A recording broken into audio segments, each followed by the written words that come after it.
everyone, welcome back to Sunday. Thank you so much for tuning in. I'm here to update you of what's going to happen on GQEBERHA the Empire from the 26th to the 31st of August 2024 on Monday.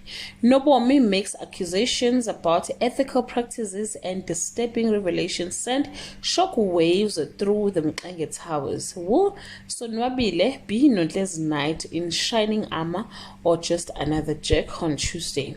A new love seems to blossom unexpectedly for Nontle. Nkita managed to put out a fire but leaves Ntando questioning his loyalty to her in the process on Wednesday. Vuyokazi's hard loss comes with an unexpected win. Nontle falls harder and harder for her new man while her family's reservations about him grow on Thursday. Tulani takes a bold move toward protecting his father's legacy.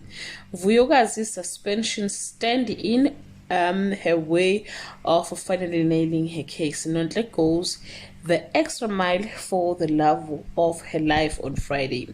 Hlumelo is on the cloud nine after he manages to draw the police off his scent thanks to Stokey's help. However, Stokey's guilty conscience started gowning him at him. Nontle is smitten when Sonwabile wants her to meet the other woman in his life. Well, guys, that's all I have for today. You can leave your comment below and share your opinion.